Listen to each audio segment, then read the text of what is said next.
요즘에 가장 뜨고 있는 트롯 가수가 있습니다.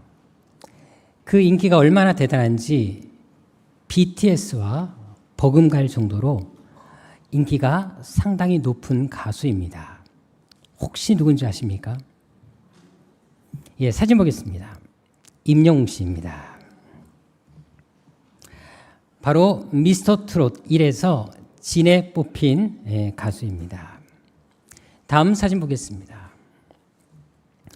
실제로 임영웅 씨는 국내 주요 음원인 멜론에서 누적 스트리밍 100억 회를 돌파해서 다이어 클럽에 가입된 사람입니다. 이 기록이 얼마나 대단하냐면 이 다이아 클럽에 가입된 특히 100억 회 이상을 돌파해서 가입된 사람은 우리나라에서 BTS가 유일합니다. 자, 오른쪽 보시면 5월 말에 그러니까 2달이 채 안 됐죠. 그때 서울 월드컵 경기장에서 공연했던 그 모습인데요. 이때 전 좌석이 다 매진됐습니다. 그만큼 임영웅 씨가 가는 곳곳마다 엄청난 인기몰이를 하고 있습니다. 그래서 요즘에는 한국인이 가장 사랑하는 가수 1위로 많은 사람들이 주저하지 않고 임영웅 씨를 뽑고 있습니다. 하지만 이 가수는 불과 몇 년 전만 하더라도 4, 5년 전만 하더라도 월세 낼 돈이 없어서 겨울에 군고구마를 팔고 다녔다고 합니다. 그리고 자취방에 보일러가 고장났지만 수리 비용이 없어서 2년 동안 냉방에서 생활하기도 했다는 것입니다. 심지어 여름에는 에어컨 없이 살았다고 합니다. 근데 미스터 트롯 이후에 그 다음부터는 계속해서 많은 사람들의 사랑을 받으면서 TV 광고가 줄을 잇고 있습니다. 그리고 모든 프로그램에 참여할 때마다 대박을 터뜨리고 있습니다. 제가 임영웅 씨에 대해서 관심이 좀 많습니다. 저도 우리 강 권사님 통해서 임영웅 씨를 알게 됐고 미스터 트롯 1을 보게 됐거든요. 그래서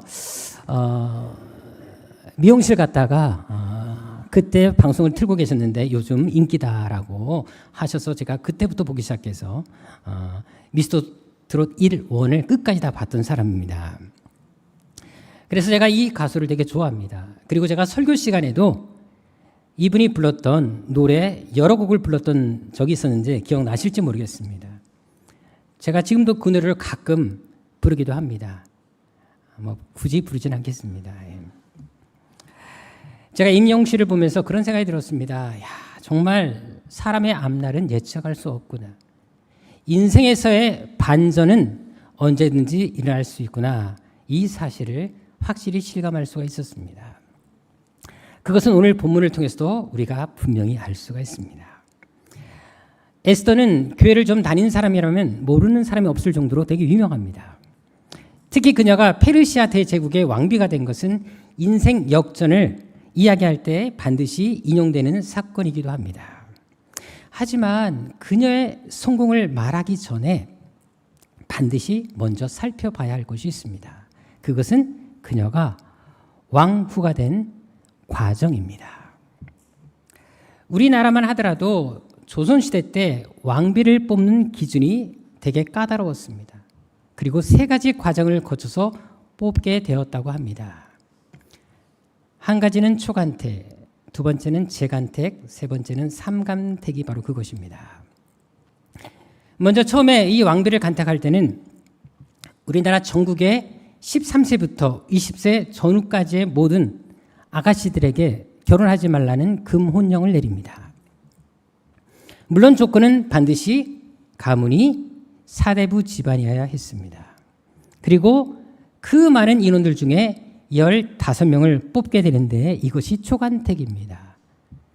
그리고 다시 면접 봅니다. 면접 본 이후에 5명에서 7명까지 사람을 추리게 되는데 이것이 재간택입니다. 그리고 3번째로 이제 삼간택을 위해서 그 5명에서 7명 중에 다시 3명 후보를 추립니다. 그리고 그 중에 1명을 뽑아서 6개월간 왕비 수업을 거친 다음에 왕으로 세웠습니다. 이처럼 한 나라의 왕비가 된다는 것은 결코 쉬운 일이 아니었습니다. 자리가 자리인 만큼 조건이 매우 까다로울 수밖에 없었다는 것입니다. 당연히 엄청난 경쟁률을 뚫어야 됐고 가문과 출신 배경이 매우 좋아야 했다라는 것입니다.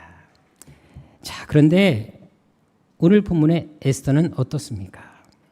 본문 2장 6절 7절에 보십시오. 주전 587년에 남왕국 유다는 바벨론에 의해 멸망을 당합니다. 그래서 많은 사람들 다 포로로 끌려왔습니다. 그때 끌려왔던 후손 중에 한 명이 바로 이 에스더였습니다. 즉 그녀는 노예 출신이었다라는 것입니다. 게다가 그녀는 부모님이 일찍 돌아가셔서 고아가 되었습니다. 사촌인 모르드게가 양녀로 삼아 키워냈습니다. 따라서 가문이나 출신 배경을 본다면 에스더는 절대로 왕비가 될 수 없었습니다. 그래서 10절에 보십시오.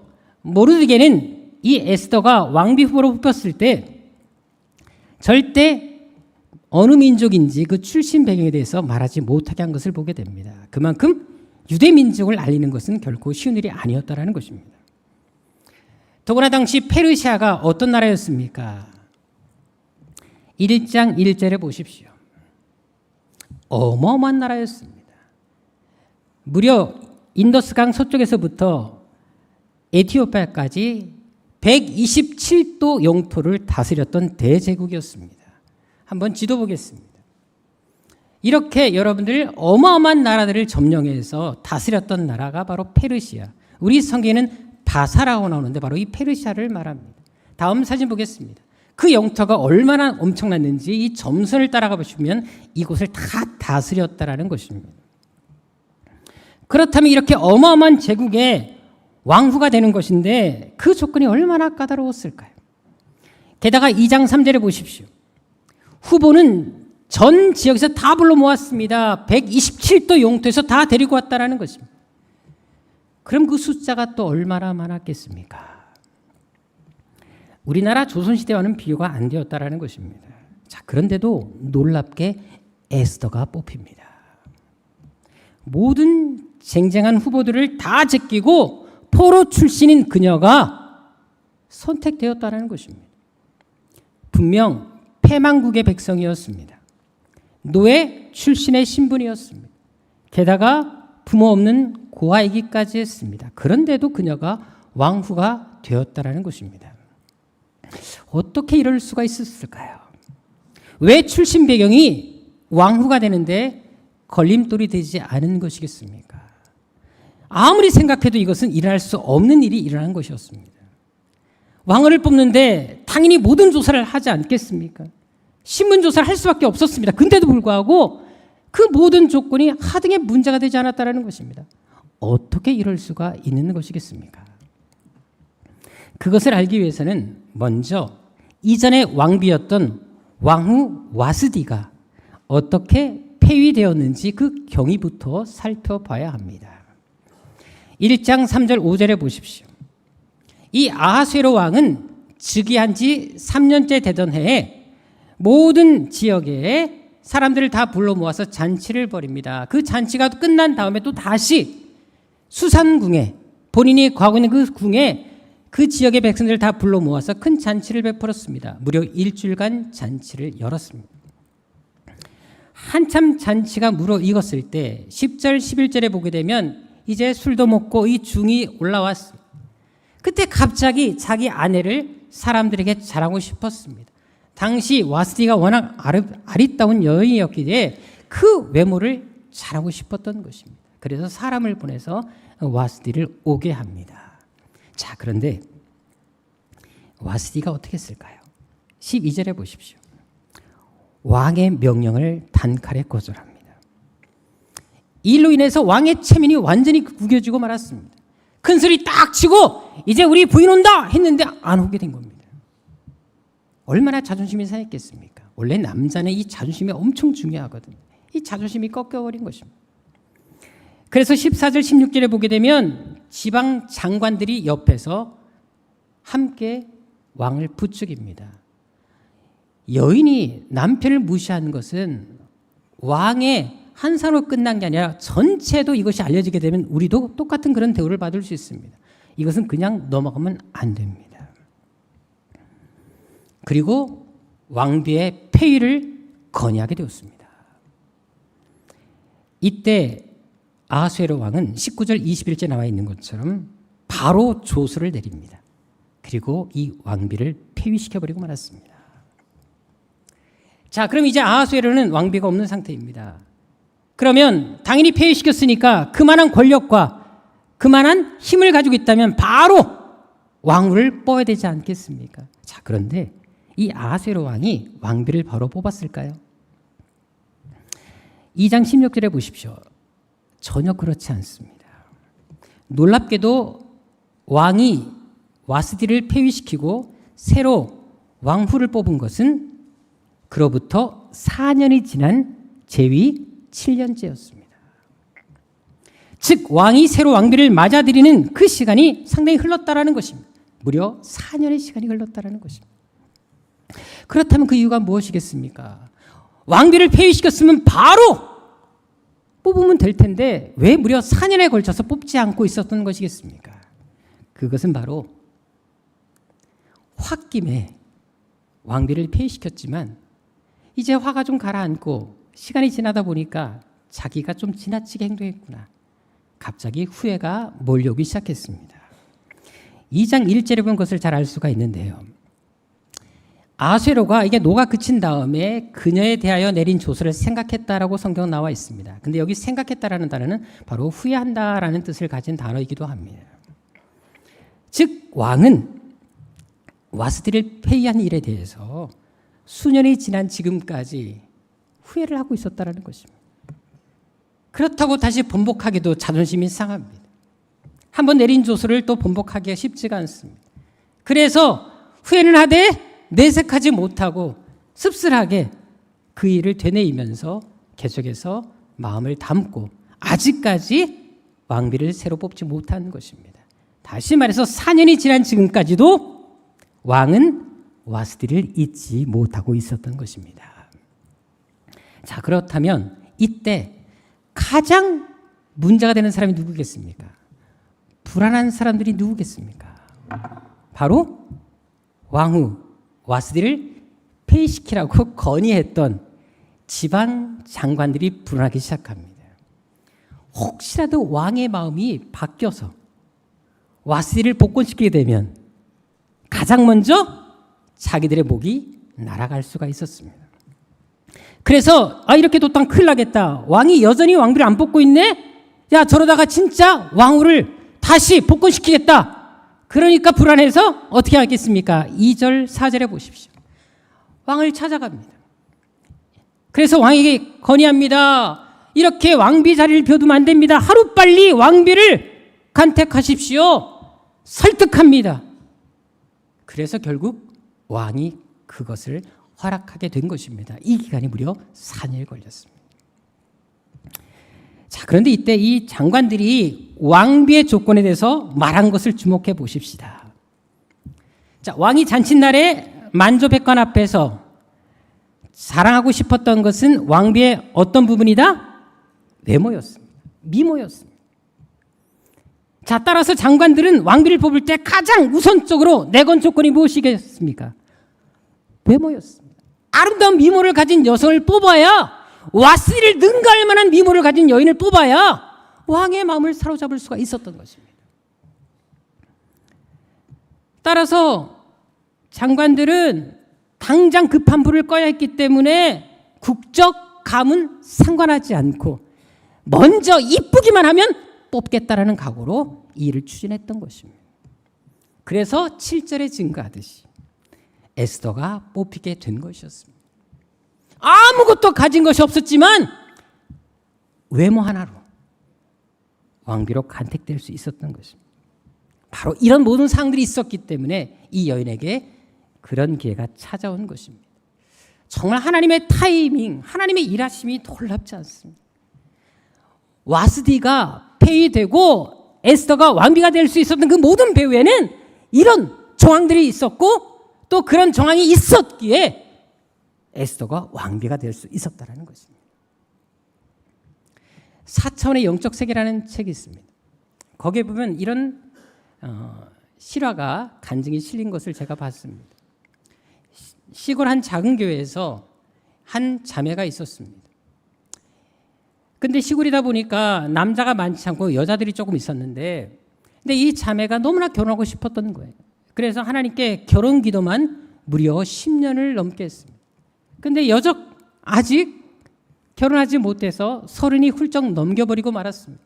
시골에서 30이 넘어가면 사람들은 그렇게 좋은 시선으로 보지 않기 때문에 되게 마음이 어려웠습니다. 그러다가 왜 하나님이 이렇게 열심히 신앙생활 잘하고 있고 기도도 열심히 하는데 무려 10년 넘게 기도했으면 배우자도 줄만한데 왜 안 주실까?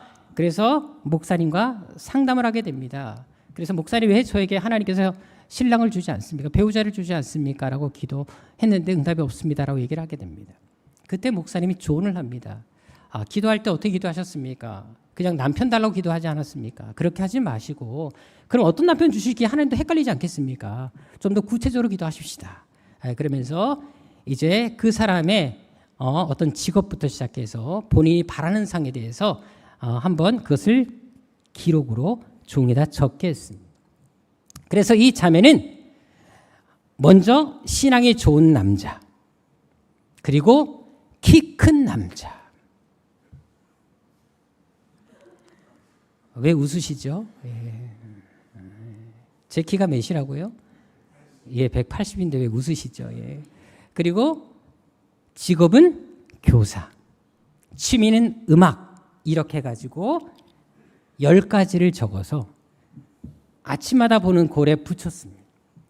그리고 붙이고는 아침마다 화장할 때마다 그것을 읽고 아멘, 아멘 선포했습니다. 자, 그로부터 1년이 지난 후에 수도권에 있는 큰 교회에 청년 4명이 이 시골 교회에 봉사로 오게 됐습니다. 근데 4명이 또 노래들 되게 잘합니다. 와서 찬양도 하면서 일주일간 지내다가 돌아가게 됐습니다. 자, 그런데 그 중에 4명 중에 찬양 리더가 하나 있었는데요. 키가 크고 너무 잘생겼습니다.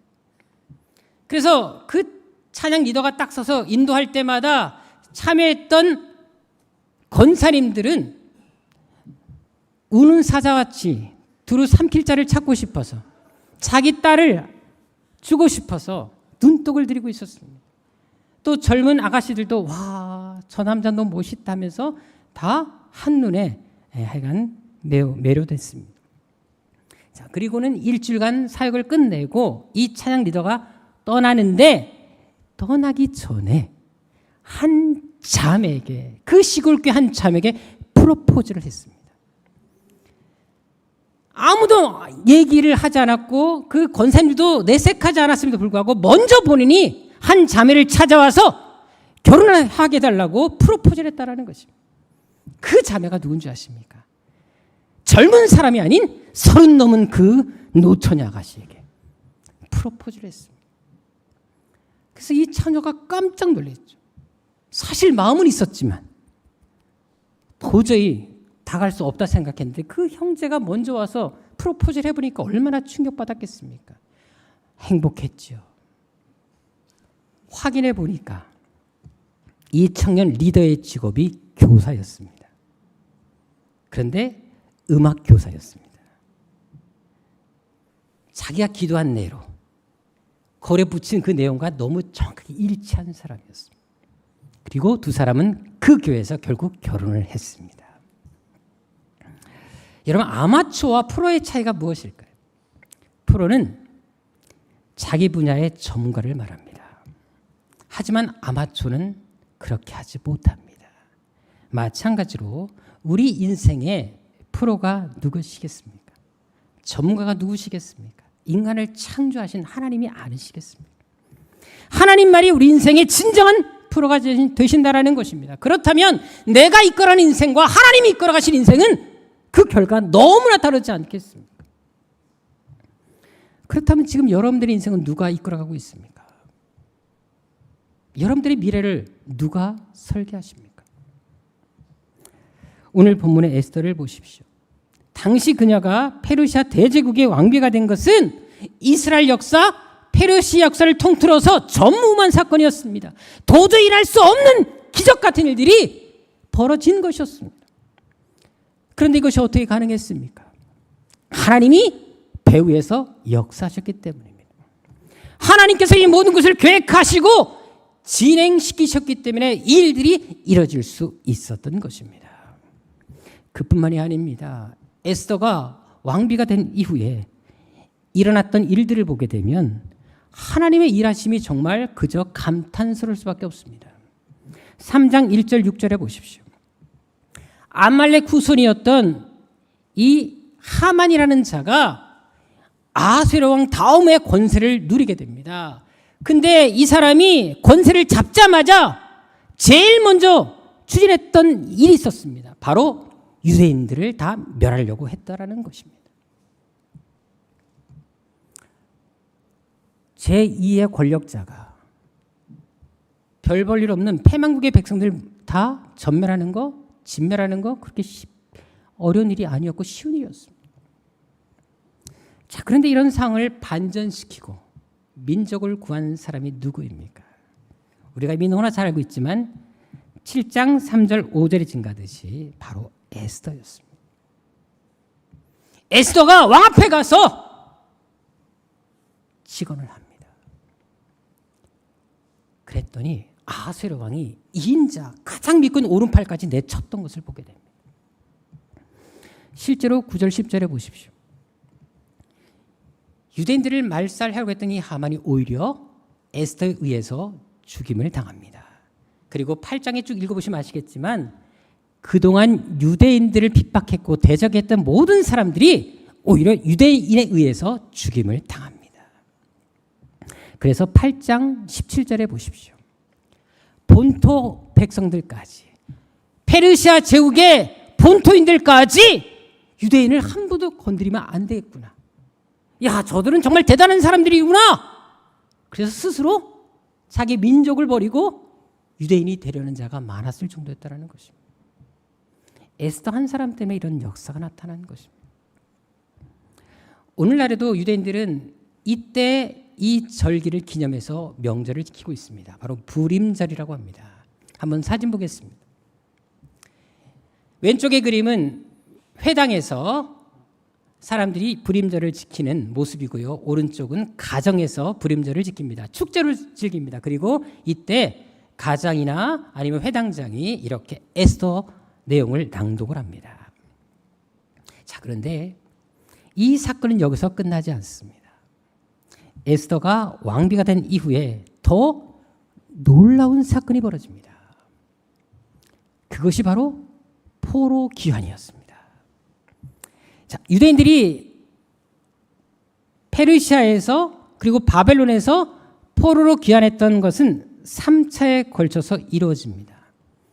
자, 가장 먼저 1차에 포로 귀환을 명했던 왕이 있었는데 혹시 누군지 아십니까? 에스라 1장 1절부터 3절에 보십시오.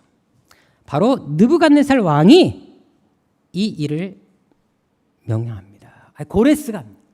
바로 이 사이러스, 이 고레스 왕이 바로 이렇게 이스라엘 백성들을 돌아가도록 조치를 취합니다. 이 고레스는 바로 파사, 페르시아를 건설한 왕이었습니다. 왕이 되자마자 페르시아를 건설하자마자 제일 먼저 이스라엘 백성들을 돌려보냈습니다. 이게 1차 포로 귀환이었습니다. 하지만 그가 돌려보낸 이유가 어디 있습니까? 하나님의 명령 때문이었습니다. 하나님이 직접 그에게 계시를 통해 백성들을 돌려보내라 라고 말씀하셨기 때문에 그는 그거에 따라 순종해서 가게 된 것입니다. 하지만 더 중요한 2차, 3차는 어땠을까요? 자, 1차 때야 하나님의 명령 때문이라고 하지만 2차, 3차는 포로들을 귀환할 이유가 없었습니다. 왜냐하면 당시 포로와 노예들은 노동력을 대신하는 매우 중요한 자원이었기 때문입니다. 그래서 출애굽기 5장 4절 5절에 보십시오. 애굽의 왕 바로도 10가지 재앙을 당할 때 끝까지 이스라엘 백성을 내보내지 않으려고 합니다. 왜? 이 노동력이 워낙 중요했거든요. 많은 건물을 세우고 그리고 성을 중축하려면 노예들, 포로들이 필요한데 이 엄청난 노동력을 어떻게 포기할 수 있겠습니까? 그래서 포로 귀환은 하나님의 역사가 아니고서는 보낼 수가 없는 일이었습니다. 고레스 왕이야 하나님 명령 때문에 1차를 보냈다지만 2차, 3차는 그렇게 할 수가 없었다라는 것입니다. 그런데 갑자기 2차, 3차 포로 귀환이 일어납니다. 그것도 2차, 3차면 2명의 왕이 해야 되는데 놀랍게도 1명의 왕이 이 일을 주도해서 다 보내게 됐습니다. 그렇다면 이 왕이 누군지 아십니까? 그 1명의 왕이 누구일까요? PPT 도표를 보겠습니다. 자, 1차 때는 바로 이 고레스 왕이 유다 백성들을 다 돌려보냅니다.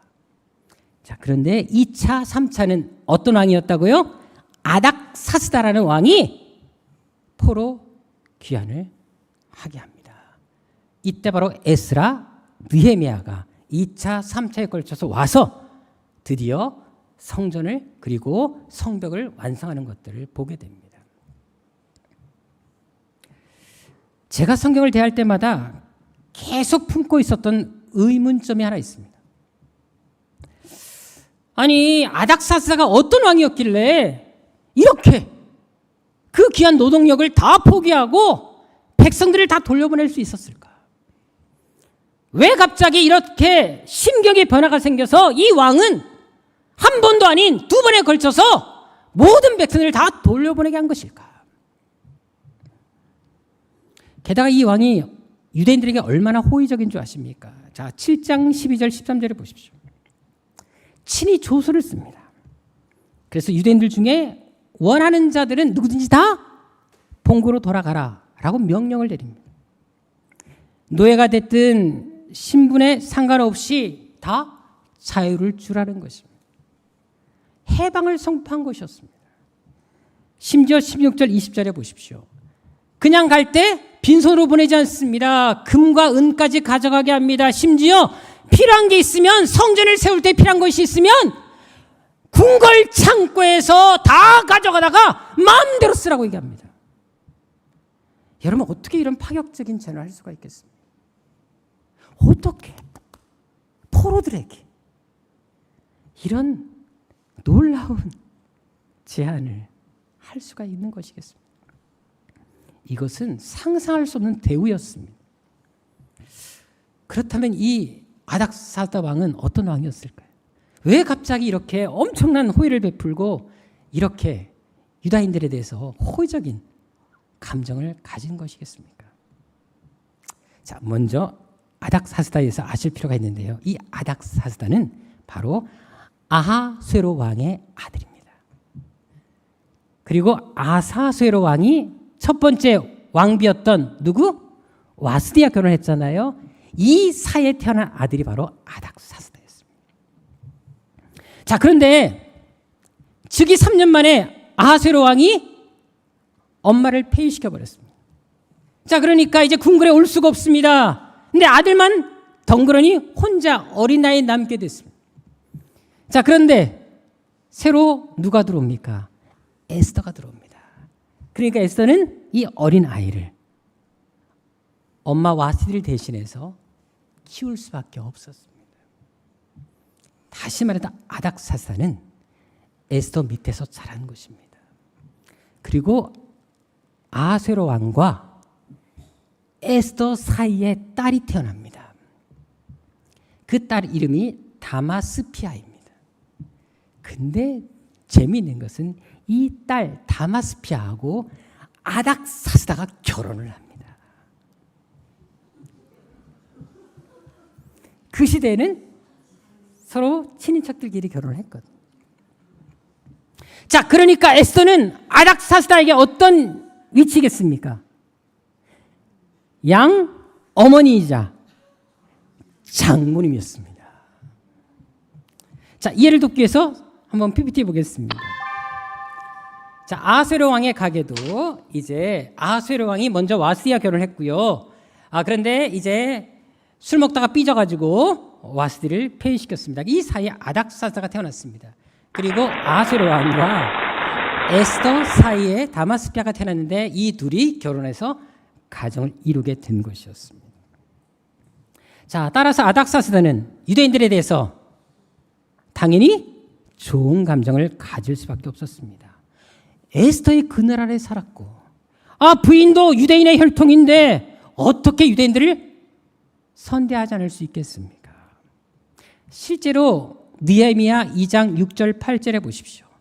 이제 3차 때 포로 귀환이 있게 되는데요. 이때는 왕이 먼저 지시하기보다 느헤미야가 예루살렘 지역의 상황을 듣고 마음이 너무 괴로워서 왕에게 나아갑니다. 왕이여, 나를 보내주십시오. 이스라엘 땅으로 보내주십시오. 라고 건의를 합니다. 그래서 3차 귀환이 일어나게 됐는데, 중요한 것은 이때 왕에게 허락을 받을 때 중요한 단어가 나옵니다. 그때 왕후도 왕 곁에 앉아 있었더라. 한번 생각해 보십시오. 느헤미야가 자신의 저서에서 굳이 왕후를 언급한 이유가 무엇이겠습니까? 이런 사례가 없습니다. 근데도 불구하고 의도적으로 왕후를 기록합니다. 왜이겠습니까? 이 3차 귀환을 허락받을 때 바로 왕후가 당신 보내, 압력을 넣는 것입니다. 다마스피아의 영향이 있었음을 보여주는 것입니다. 그래서 이 사실을 언급하고 싶어서 느헤미야가 이 기록을 하게 된 것이었습니다. 결국 기적 같은 이 드라마가 일어나게 된 것은 에스더가 왕비가 되었기 때문입니다. 그리고 자격이 안 되는 에스더가 왕비가 된 것은 그 배후에 하나님의 특별한 간섭이 있었기에 이 모든 것이 가능했다라는 것입니다. 그래서 하만으로부터 유대 민족들이 구원받을 수 있었고, 또 2차, 3차에 걸쳐서 포로 귀환까지 일할 수 있었던 것입니다. 즉 에스더가 없었다면, 그녀가 왕비가 되지 않았다면 흩어진 유대인들은 더 이상 세상에서 사라졌을 것이며, 그리고 더 이상의 포로 귀환도 일어날 수 없었다는 것입니다. 결국 에스더가 왕이 된 것은 한 개인을 넘어서 민족 전체를 구원하시려는 하나님의 큰 그림 속에 있었다는 사실을 우리는 꼭 기억할 필요가 있습니다. 그런데 에스더에는 더 재미있는 것이 하나 있습니다. 그것은 에스더의 하나님이라는 호칭이 단 한 번도 사용되지 않고 있다는 것입니다.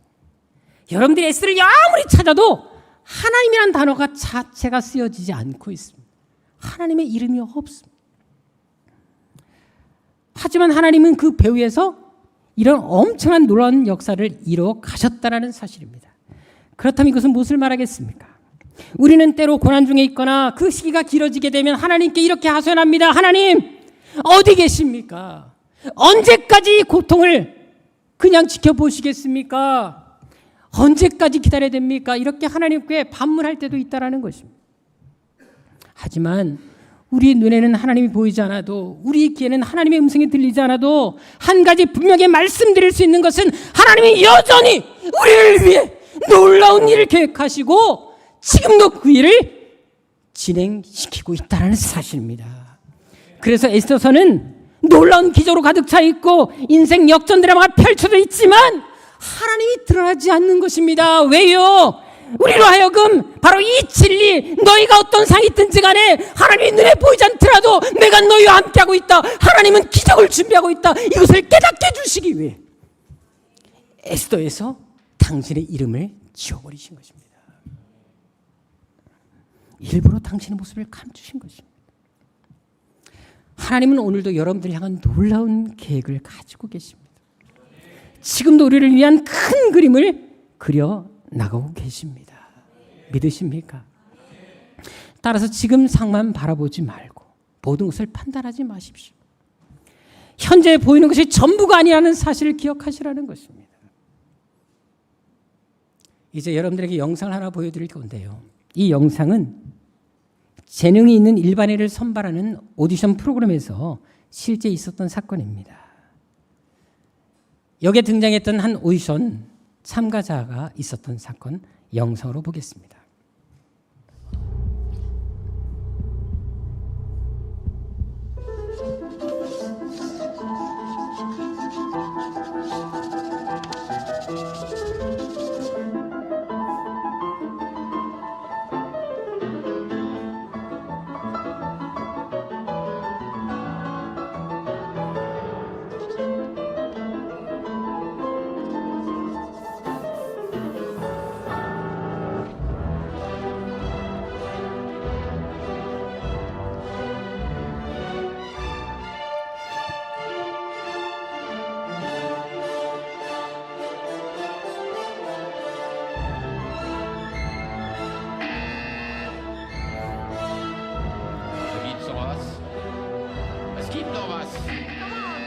Schöne Doppelpasse.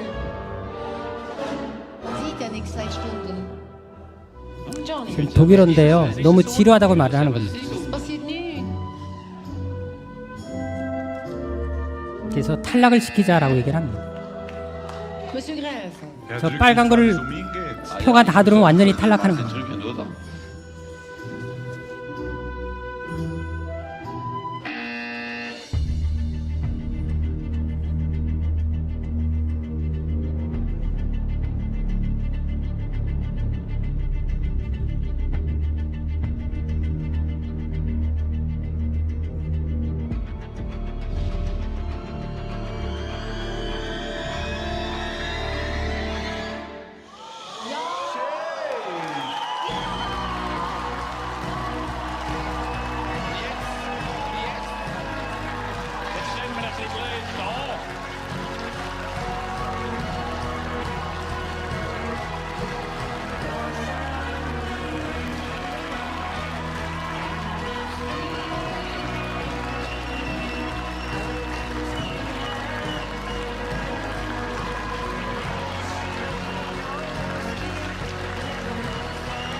Ich glaube, ohne zu fragen, dass meine Kameraden vom Jury einverstanden sind. 지금 대표로 나와서 본인이 사과를 전하고 싶다고 얘기를 하는 zu 것입니다. früh gedrückt haben, alle 4. Sind wir einverstanden?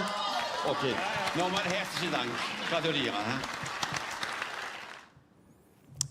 자, 요약하면 이렇습니다. 예술가 코린 주터가 이제 나와서 그림을 그립니다. 그리고 심사위원의 한 사람의 모양을 지금 초상화를 그리고 있습니다. 근데 너무나 시간이 오래 걸립니다. 뭔가 새로운 것을, 멋진 것을 기대했던 심사위원들은 시간이 길어지자 저건 아니다라고 얘기하면서 X를 하나 누르기 시작합니다. 마지막 누른 사람이 자기 얼굴을 그리고 있었기 때문에 누르지 못하겠었는데 옆에 있는 그 여자 심사위원이 당신 얼굴 그려서 누르지 않는 거냐고 얘기를 하면서 결국은 다 X를 누르고 말았습니다. 자, 그런데 1분 32초 후에 반전이 일어납니다. 초상화 한 명, 심사위원 한 명을 그렸던 그림을 뒤집어서 분필가루를 뿌렸더니 또 한 사람의 심사위원이 등장하게 된 것입니다. 그래서 심사위원들은 결국 성급했던 자신들의 판단에 대해서 진심으로 사과를 요구하고 자들이 섣부른 판단을 내렸다라고, 그리고 공식적으로 용서를 구한 다음에 그녀를 합격시켰습니다. 현대 사회는 빠른 결과만을 요구하는 경향이 있습니다. 그러다 보니까 우리 역시 너무 빠른 응답, 빠른 결과를 하나님께 요구할 때가 있다는 것입니다. 하지만 예술가의 작품이 완성되기까지 바로 모습을 드러내지 않는 것처럼 위대한 작품이 위대하게 되기까지는 많은 시간이 걸리는 것처럼 우리를 향한 하나님의 계획도 마찬가지입니다. 더 크게 더 위대하게 쓰기 위해서 하나님은 그만큼 준비하는 시간을 오래 두신다는 것입니다. 지금 당장 눈에 보이는 결과물이 없더라도, 현재 삶이 불안하고 고통스럽더라도 너무 성급하게 결과를 예측하지 말고 그럴수록 계속 기도하며 하나님의 때를 기다리시라는 것입니다. 하나님이 일하실 때까지 조급해하지 말라는 것입니다. 그럴수록 더 하나님 붙잡으라는 것입니다. 그러면 때가 되었을 때 하나님은 반드시 에스더와 같이 인생 역전의 역사를 만들어 가실 것입니다. 제가 참 좋아하는 찬양이 있습니다. 하나님 한 번도 나를 실망시킨 적 없으시고 언제나 공평과 은혜로 나를 지키셨네. 지나온 모든 세월들, 지나온 모든 세월들 돌아보아도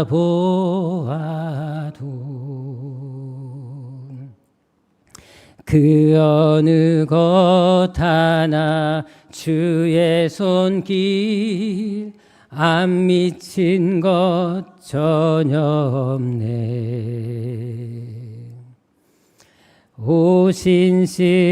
오신실하신 주,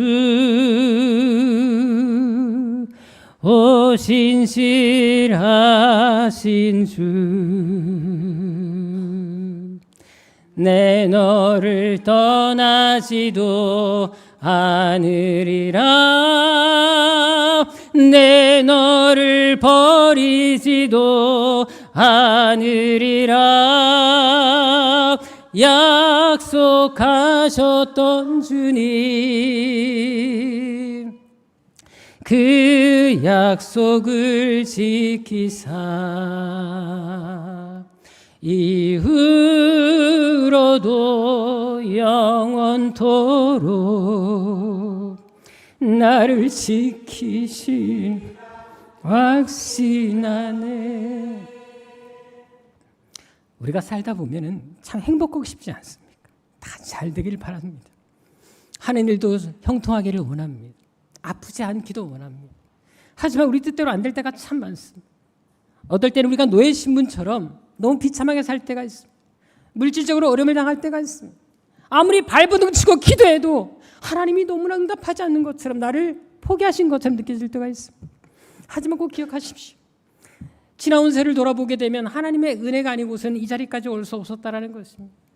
하나님 반드시 여러분들을 책임지시고 반드시 여러분들을 위대하게 사용하실 것입니다. 그때까지 요동하지 말고 현재 상황을 갖고 판단하지 말고 더 하나님 앞에 기도하고 믿음으로 살아내자라는 것입니다. 시편 37편 5절 7절에 이런 말씀이 있습니다. 너의 길을 여호와께 맡겨라. 그를 의지해야지 그가 이루실 수 있다. 그럼 반드시 하나님께서 너희의 길을 빛같이 하시고 빛같이 나타내실 것이다. 하지만 단서가 있습니다. 여호와 앞에 잠잠하고 참고 기다려라. 기도하겠습니다. 하나님, 참 우리는 어리석고 미랄 때가 많습니다. 하나님은 전지전능하시다 고백하면서도 하나님 없이 살 때가 얼마나 많은지 모릅니다. 하나님은 언제든지 우리 인생을 역전시키실 수 있고 인생의 반전 드라마를 펼칠 수 있음에도 불구하고 그것을 알면서도 우리의 모습과 삶의 행동은 그렇게 하지 못할 때가 너무나 많습니다.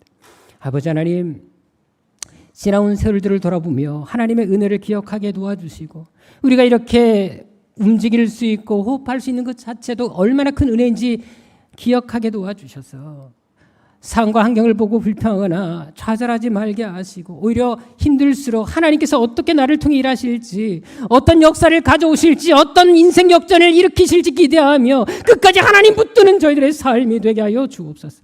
하나님 반드시 우리 새한교회 위대한 역사 이루실 줄 믿습니다. 물질적인 문제, 삶의 문제, 어떤 문제가 있다 할지라도 하나님께서 우리 새한교회를 통해 우리 성도들을 통해 위대한 역사를 이루실 것을 믿사오니 반드시 그 역사의 주인공이 우리가 되게 하시고 우리 교회가 되게 하여 주옵소서.